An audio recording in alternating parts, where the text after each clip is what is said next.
lan para sedherek kagunganipun Gusti Yesus Kristus. Tansah ngaturaken panuwun lan ugi ngucap syukur dumateng Gusti. Berkasane Gusti kula lan panjenengan enjang menika katunggilan dening Gusti wonten ing pangibadah Minggu Gereja Kristen Jawa Purwokerto Pepantan Karanggintung.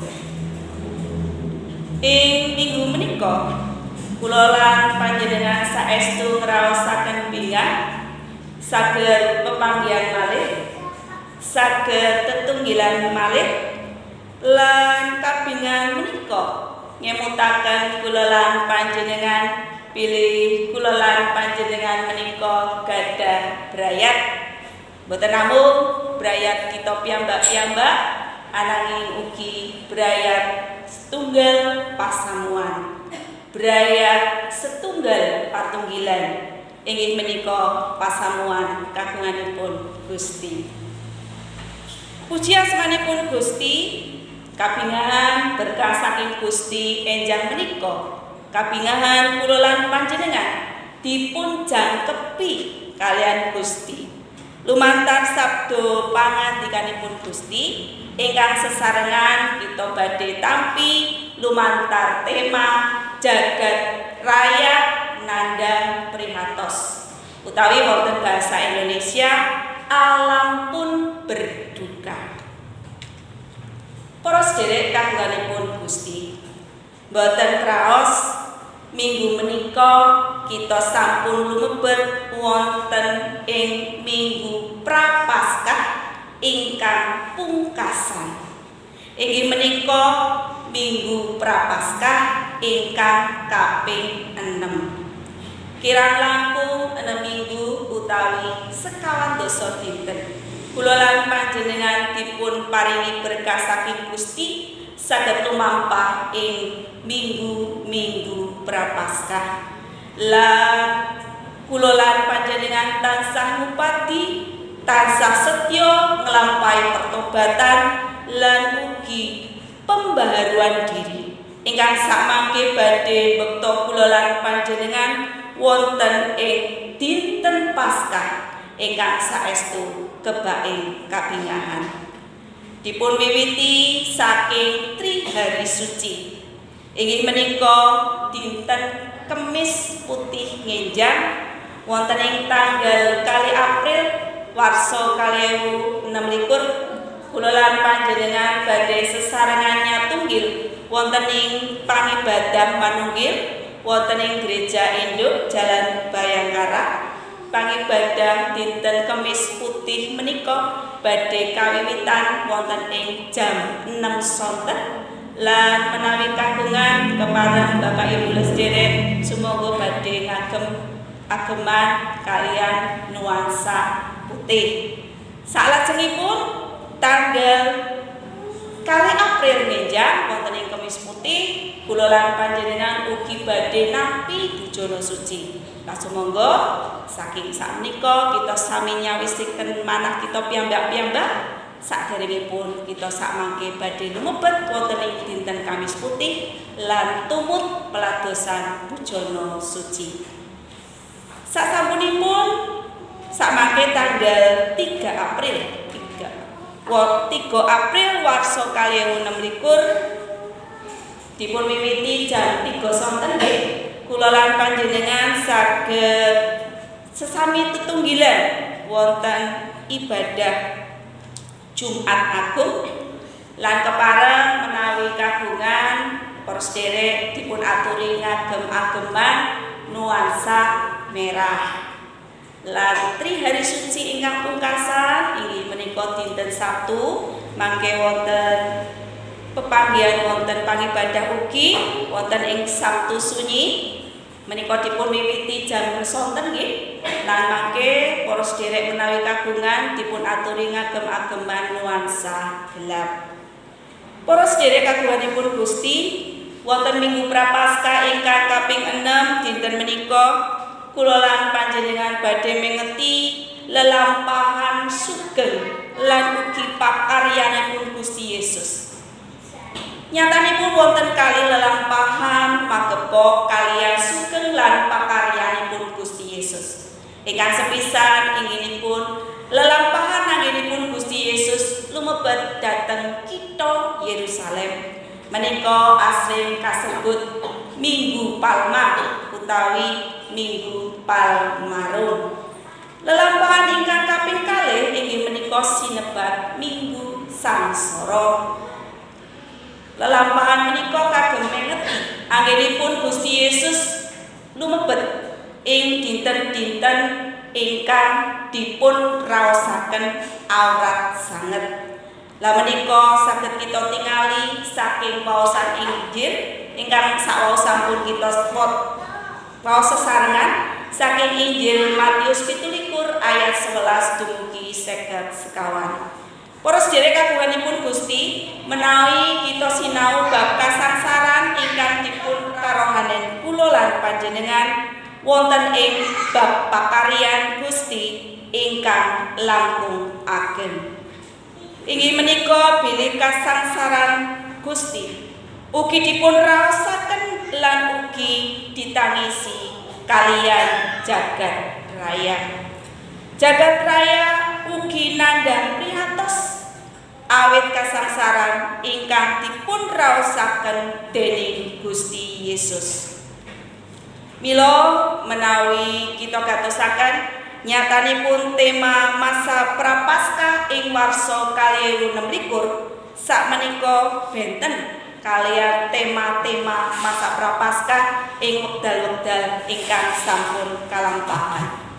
Ing warsa 2026 wonten ing masa prapaskah kula lan panjenengan badhe katuntun dening tema pertobatan ekologis.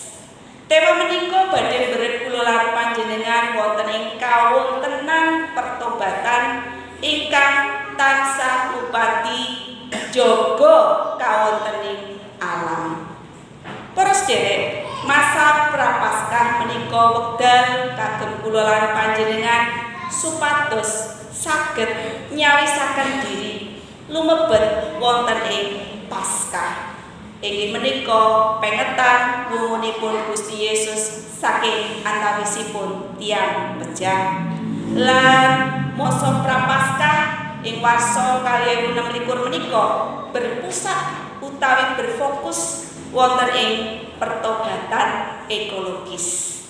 Tema menika dipun pilih dados tema wonten ing masa prapaskah taun 2026 kagem nanggapi kawontenan krisis lingkungan ingkang sakmenika nembe dipun raosaken sae wonten ing Indonesia lan ugi dipun raosaken wonten ing jagat.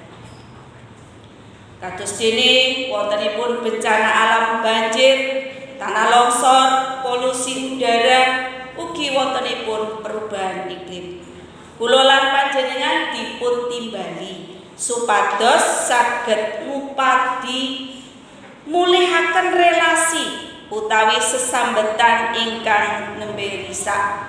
Sesambetan ingkang risak antawisipun Gusti Allah kaliyan manungsa. Sesambetan ingkang risak antara manusia lan ugi sesami lan ugi sesambetan ingkang nembe risak antawisipun manungsa lan jagat raya. Lumantar pertobatan ekologis kula lan panjenengan dipun berek supados saged mangertos bilih ngopeni bumi lan ugi jagi alam menika bab ingkang boten saged dipun pisah saking kawilujengan ingkang sampun dipun tampi dening manungsa. Lumantar pengorbanan kasangsaran lan sedanipun Sang Kristus wonten ing kajeng salib kita dipun berek supados mangertos bilih sedaya pakaryan ingkang sampun kelampahan iki dipun raosaken dening jagat raya. Para sedherek kagunganipun Gusti, rikala kita ngraos-raosaken bab kasangsaran lan ugi sedanipun Gusti wonten ing kayu salib, asring kita seramung migatosaken bab kasangsaran lan ugi kaprihatosan ingkang dipun raosaken Gusti Yesus piyambak, dipun raosaken Maria ibunipun Yesus, dipun raosaken para sagapatipun Gusti Yesus, utawi kados pundi kajemipun para prajurit anggenipun nyiksa Gusti Yesus. Ananging enjang menika menawi kita raos-raosaken lan migatosaken saking waosan Injil Matius 17 ayat 11 dumugi 50 sekawan, nyatanipun wonten seksi sanes ingkang nyarengi prastawa sedanipun Gusti. Saksi menika inggih menika jagat raya. Kados tema sabdanipun Gusti enjang menika, pilih jagat raya nandhang prihatos awit sedanipun Gusti Yesus Kristus. Sumangga kita gatosaken waosan Injil saking Matius 17 ayat 12 gangsal. Wiwit jam 12 nganti tumeka jam 3 ana pagawa kang nglimputi satanah kabeh. Waosan Injil saking Matius 17 ayat 51. Ing kono gubahe pedalaman suci suwek dadi loro wiwit saka ing dhuwur nganti tekan ngisor, lan ana lindu sarta gunung-gunung karang padha bengkah. Para sedherek kagunganipun Gusti, wonten waosan Injil dipun sebat bilih wiwit jam kalih siang peteng dedet nglimputi satanah kabeh dumugi jam 3 siang. Lan pas kalian wekdal anggenipun Gusti Yesus masrahaken nyawanipun dumateng Gusti Allah, dipun sebat wonten lindu sarta gunung-gunung karang padha bengkah. Tapi wonten bahasa Indonesia ada gempa dan bukit-bukit batu terbelah. Para sedherek kagunganipun Gusti, prastawa menika boten namung cariyos ingkang saestu gegirisi. Langit ingkang peteng dedet ngliputi jagat raya. Lindu ingkang damel bumi gumeter menika kasebat reaksi kosmis. Dados prastawa penyalipan Gusti Yesus wonten ing teologi Kristen boten namung dipun tingali namung sejarah. Ananging prastawa penyalipan Gusti Yesus wonten ing kayu salib ugi dipun raosaken jagat raya. Menika minangka tandha panguwasaning Allah ingkang ageng lan ugi badhe paring piwucal dumateng kula panjenengan lan sedaya manungsa ingkang pitados bilih Gusti Yesus menika saestu putranipun Allah. Sedherek ingkang dipun kasihi Gusti Yesus, prastawa penyalipan Gusti Yesus ugi paring pratandha bilih jagat raya ugi nandhang prihatos awit sedanipun Gusti Yesus. Rahipun Gusti Yesus ingkang netes wonten ing kayu salib boten namung netes dawah tumuju ing menungsa tumuju wonten ing menungsa ingkang kebak dosa. Ananging tetesan rahipun Gusti ugi netes tumuju ing siti utawi bumi ingkang muwun. Rahipun Gusti ugi netes ngresep wonten ing siti masuk ke dalam tanah dan menyebabkan bumi menangis, ndadosaken Gusti muwun. Para sedherek ingkang kinasih, sumangga bab menika sesarengan kita tingali ing mangsa menika. Kalih warsa sampun kelampahan wiwit langit ing Golgota dados peteng dedet lan wonten lindu ingkang nyebabaken bumi dados gemetar. Monggo kita sami purun mirengaken lan ugi saestu purun ningali nyatanipun bumi dumugi sakmenika ugi tasih wonten ing swasana duka. Ing wekdal sakmenika bumi boten gumeter awit sedanipun Gusti, ananging bumi menika gumeter awit manungsa sakmenika ingkang sami serakah. Hutan-hutan dipun gunduli, lepet lan ugi segara niku dipenuhi kalian sampah-sampah plastik, polusi udara ingkang dadosaken langit saestu peteng dedet.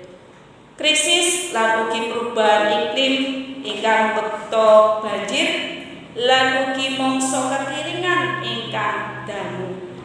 Sedaya menika tatu-tatu enggal, luka-luka baru ingkang dipun damel manungsa. Kasangsaran awit keserakahan manungsa menika saestu berkula lan panjenengan dipun timbali supados purun gesang nglampahi pertobatan ekologis. Sadangunipun kita gesang, mbok menawi kita ngraosaken bilih bab dosa menika namung bab damel sakit kaliyan tiyang sanes. Dosa menika bab tebih saking Gusti Allah. Kula lan panjenengan kesupen bilih ngrusak menapa ingkang sampun dipun ciptakaken dening Gusti Yesus menika, dipun ciptakaken dening Gusti Allah menika ugi kalebet dosa. Pertobatan ekologis mupati lan tansah berkula lan panjenengan supados kula lan panjenengan tansah inget bilih tumindak kula lan panjenengan ingkang rusak alam ingkang sampun dipun ciptakaken dening Gusti